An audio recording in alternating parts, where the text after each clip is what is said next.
नमस्कार दोस्तों, मैं नवीन राठौर।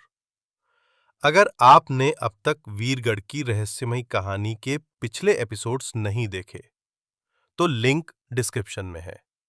इस कहानी में है प्यार, धोखा, पुनर्जन्म और वो रहस्य जो सदियों से छिपा हुआ था।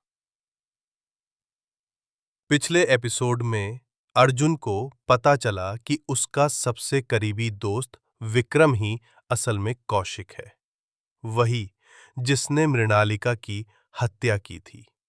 और तब अचानक एक लड़की सामने आई जिसने अर्जुन की आत्मा को झकझोर दिया। अर्जुन का हाथ कांप रहा था।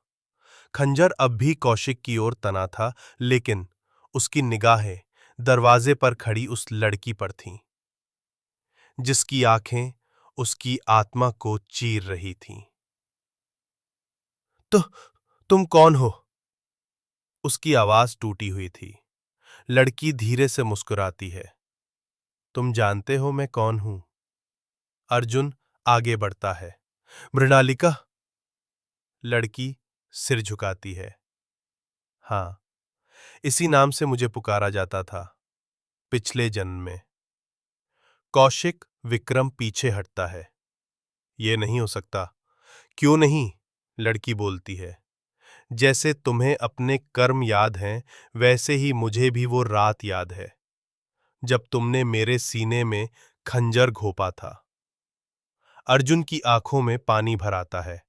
मुझे माफ कर दो मृणालिका, मैं कुछ नहीं कर पाया। तुमने कुछ गलत नहीं किया अर्जुन, तुम्हें सिर्फ धोखा दिया गया और अब उस अधूरी कहानी को पूरा करना है। कौशिक तिलमिलाता है। प्यार के लिए मैं हारूंगा फिर से? मृणालिका उसे घूरते हुए बोलती है।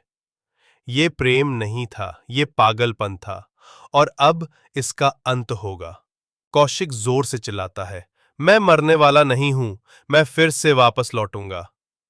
अर्जुन धीरे से खंजर नीचे करता है। नहीं विक्रम, अब की बार नहीं। मृणालिका आगे आती है। उसके हाथ में कुछ नहीं होता, लेकिन उसकी आंखों में तेज होता है। वो कौशिक के सामने खड़ी होती है। तेरी आत्मा अब मुक्त होगी, लेकिन अधर्म की आग में। अचानक कमरे की लाइट्स फड़कने लगती हैं। दीवार पर लगी मृणालिका की तस्वीर से रोशनी निकलती है। वो रोशनी कौशिक को ढंक लेती है। उसकी चीखें गूंजने लगती हैं। कुछ ही पल में वो जमीन पर गिर जाता है, बेहोश। अर्जुन दौड़ता है, उसकी नब्ज देखता है। वो मरा नहीं है, बस बेहोश है। मृणालिका धीरे से कहती है, अब उसके पास समय है पश्चाताप करने का। शायद इस जन्म में वो फिर मानव बन जाए। अर्जुन उसकी ओर देखता है। क्या तुम अब जाओगी? नहीं अर्जुन, इस बार मैं रुकी हूं। हमारी कहानी अधूरी नहीं रहेगी। अर्जुन की आंखों में चमक लौट आती है। लेकिन तुम्हें सब कैसे याद आया? मृणालिका हंसती है। उसी दिन जब मैं वीरगढ़ से गुजरी थी, वही हवेली, वही दीवारें, सब कुछ लौट आया। अर्जुन उसकी ओर बढ़ता है। क्या हम फिर साथ? मृणालिका उसका हाथ पकड़ती है। हम हमेशा साथ थे, सिर्फ समझ नहीं पाए थे। कहानी में पहली बार एक सुकून, एक शांति, लेकिन तभी बाहर से एक तेज आवाज आती है। राजकुमार! अर्जुन और मृणालिका दोनों चौंकते हैं। दरवाजा खुलता है। एक और वृद्ध व्यक्ति दाखिल होता है, हाथ में पुराना दस्तावेज। राजकुमार आदित्य, समय बहुत कम है। एक और सत्य छिपा है जो वीरगढ़ की तीसरी मंजिल पर है। अर्जुन चौंकता है। तीसरी मंजिल?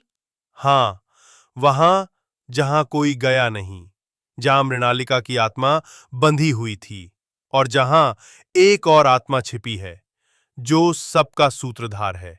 क्या है तीसरी मंजिल का रहस्य? कौन है वो आत्मा जो सब कुछ नियंत्रित कर रही है? क्या अर्जुन और मृणालिक को मिलेगा सच्चा मोक्ष? जानिए अगली कड़ी में। एपिसोड 7, तीसरी मंजिल का रहस्य। अगर आपको ये कहानी पसंद आई हो तो लाइक करें, कमेंट में बताएं कैसा लगा और सब्सक्राइब और फॉलो करना ना भूलें ताकि आप आने वाला रहस्य मिस ना करें।